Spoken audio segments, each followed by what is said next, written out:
এই যে আমাদের প্রকল্পে তৈরির ক্ষেত্রে অনেক দুর্বলতা আছে বলেই আমাদের সমস্যা হয়।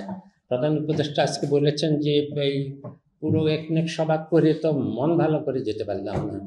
তার কারণ হলো সবগুলোই হলো আগের প্রকল্প, এগুলাকে কি করে সংশোধন করা হলো, জোড়াতালি দেওয়া হলো, আমরা সবগুলাতেই কিছু কিছু শর্ত আরোপ করেছি, কিন্তু তারপরও তো এগুলো জোড়াতালি হলো।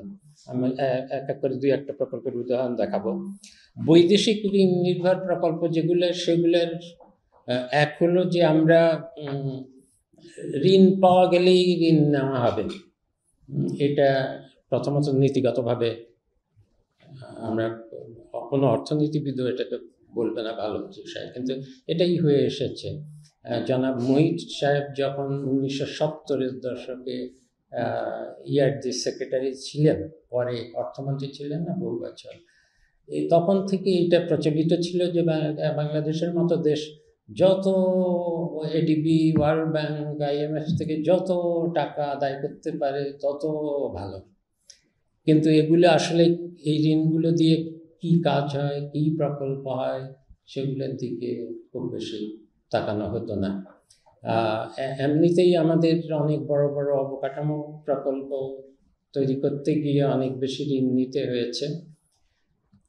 আমরা এখন আমাদের সময়ে মনে হয় না আমরা বৈদেশিক ঋণ এত অল্প পরিমাণে নিয়েছি, যেগুলো খুবই প্রয়োজনীয়।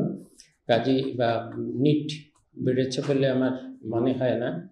এখনও যেগুলো নিচ্ছি সেগুলোর একটা কারণ হলো যে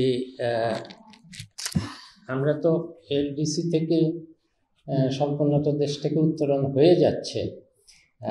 আন্তর্জাতিক সাহায্য সংস্থাগুলো কাছ থেকে সহজ শর্তে, কম সুদে এবং সুদের পরিশোধের বেশি সময় নিয়ে, এগুলোকে বলে সহজ শর্তের ঋণ, এই ঋণগুলোর সুবিধা আর পাবো না। সেদিক থেকে আসলেই আমাদের অগ্রাধিকারের যেই প্রকল্পগুলো, সেগুলোতে যেই ঋণগুলো সহজ শর্তের ঋণগুলো পাওয়া যাচ্ছে, সেটার সুযোগটা কিন্তু এখনই।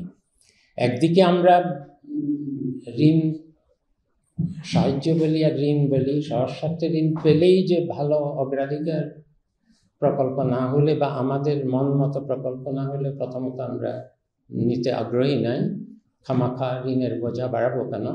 অন্যদিকে সহজ শর্তে ঋণ পাওয়ার এটাই শেষ সুযোগ, সেজন্য আবার ভালো প্রকল্প হলে ঋণ নিতে চাই।